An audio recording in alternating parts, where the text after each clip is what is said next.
안녕하십니까. 배정한자풀이 19번째입니다. 물론 2급이고요. 여러분, 한자, 인명과 지명 굉장히 어렵죠. 왜냐하면 무조건 이해하고 외워야 되는 부분이기 때문에 어렵습니다. 하지만요, 여러분은 어느새 이해하는 방법을 터득했을 거라 짐작이 됩니다. 첫 번째 글자 어떤 글자인지 같이 한번 보도록 하죠. 지금 보니까 이제 여러분이 이해되죠. 길로 밑에 세조.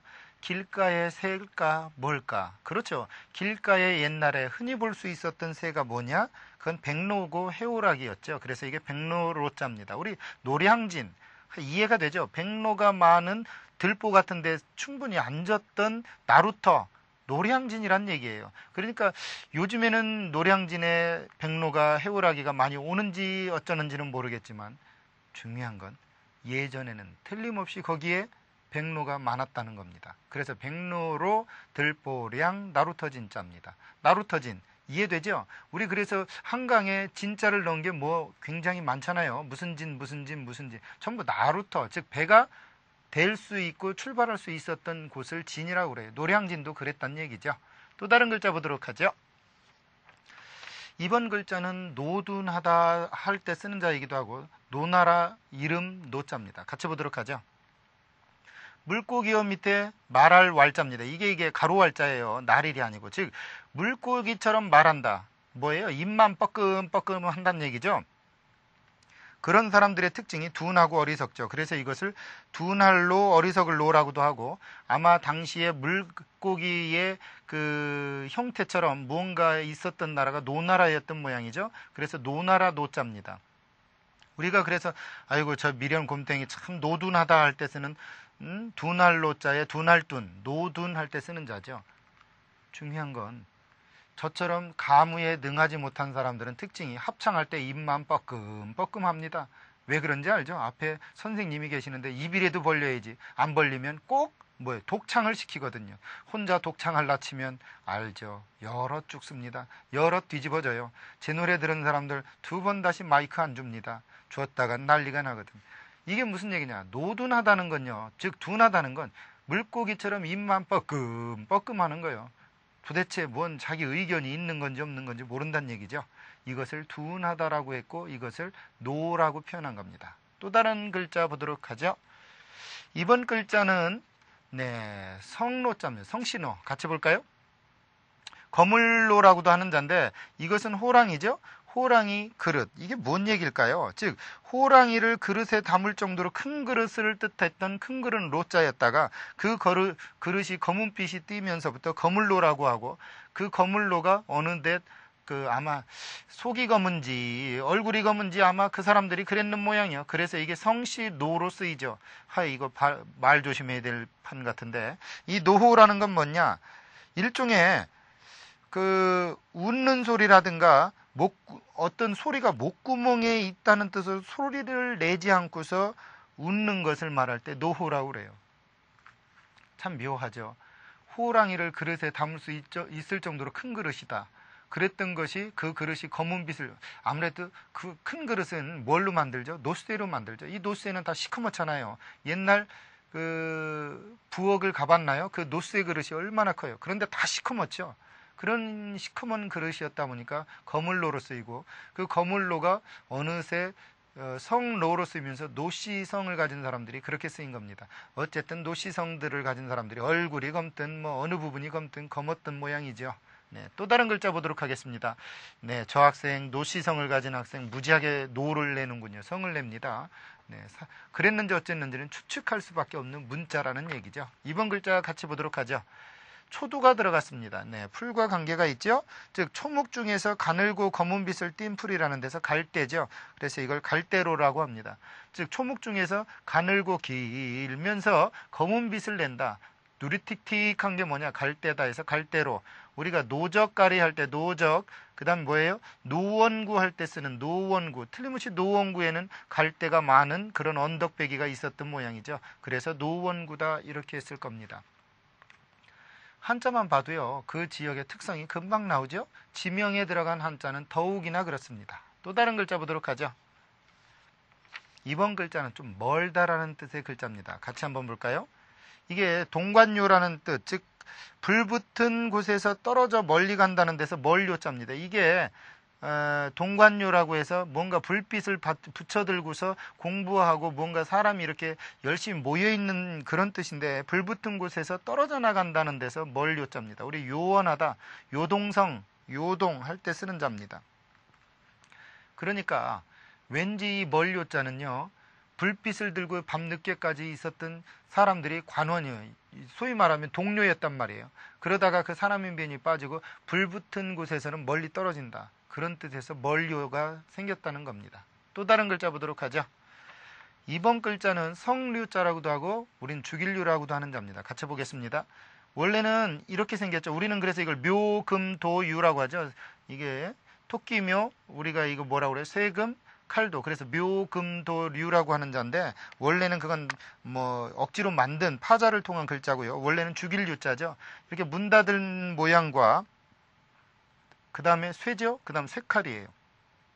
즉 뭐냐, 문을 닫아놓고 쇠칼로 누군가를 죽인다는 데서 죽일류였다가 이것이 나중에 성시류로 간 겁니다. 성류, 우리 유비할 때 쓰는 자예요. 즉 제가 생각하기에는 문을 닫고 쇠칼로 누구를 죽인다, 참 끔찍한 일이죠. 하지만 이런 일이 비일비재한 것이 춘추전랑기였고 전쟁터의 상황입니다. 전쟁터에 가장 불쌍한 건 여자와 어린아이, 힘없는 이들이죠.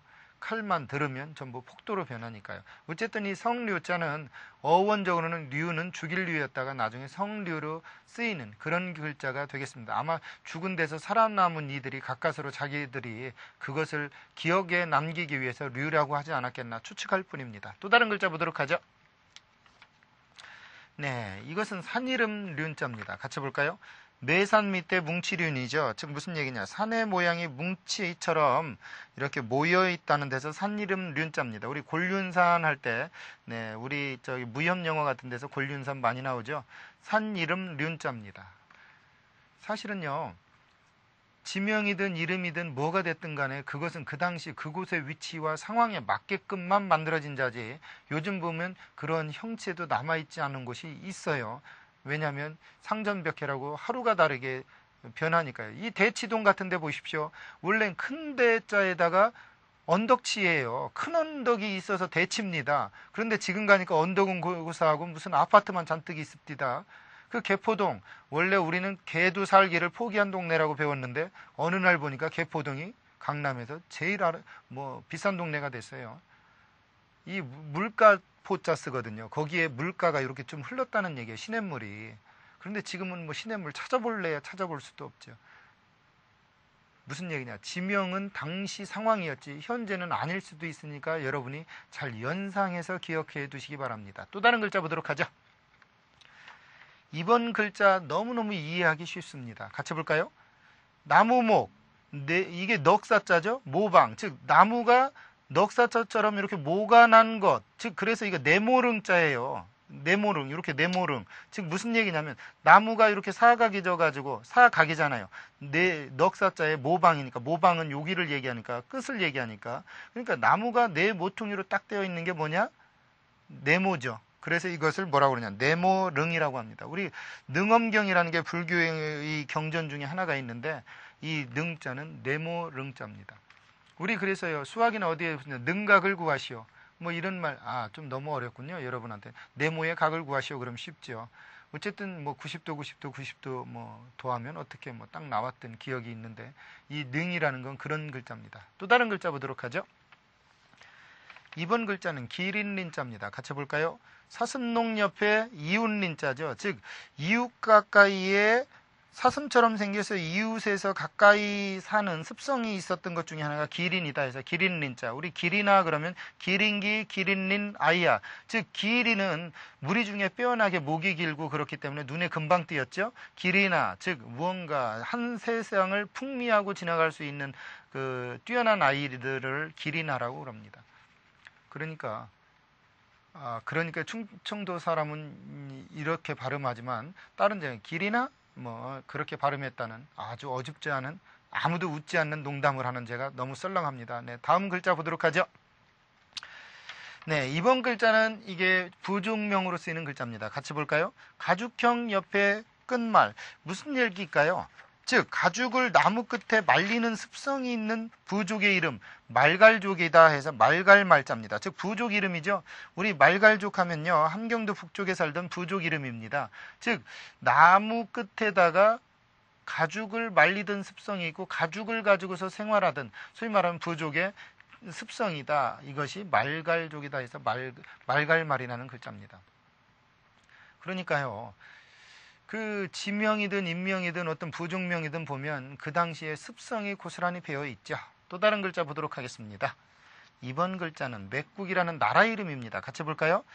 이런 글자 옆에 이 일백백자가 모여 있죠. 즉 무슨 얘기냐면 서 있는 짐승 치자에다가 이거는 온갖이라는 뜻도 있고 모두라는 뜻도 있고 수의 그 완전수를 얘기하죠. 뭐 10, 100, 1000, 만 이런 거는 완전수를 얘기합니다. 즉 뭐냐, 서 있는 어떠한 짐승의 모양으로 온갖 짓을 하는 북방 종족 이름 맥국, 맥이라는 글자입니다. 즉 서 있는 짐승처럼 두 발 달린 짐승이니까 서 있죠. 서 있는 짐승처럼 무언가 온갖 나쁜 짓을 하는 나라가 뭐냐, 맥국이었다 해서 그 맥국맥, 우리가 예맥 그러면 뭐 틀림없죠. 우리나라 북쪽 지방에 살던 부족이 예맥이었습니다. 그러니까 언뜻 봐도 글자만 봐도 아주 사나운 종족이지 않았겠나 추측하고, 사나운 종족의 특징은 꼭 북쪽에 있습니다. 왜냐면요, 살기가 험하니까 습성이 험하게 살 수밖에 없어요. 험하죠. 그래서 그런지 북한 사람들이 생활력이 강하다, 이유가 있는 겁니다. 그쪽 지방의 형태에서 살아남으려니까 기질적으로 강할 수밖에요. 또 다른 글자 보도록 하죠. 같이 보겠습니다. 손톱 쪽 밑에 볼견, 손톱으로 무언가를 파헤치면서 이렇게 헤쳐내면서 보는 것, 무언가를 찾기 위한 과정이죠. 그래서 이걸 찾을 멱이라는 글자입니다.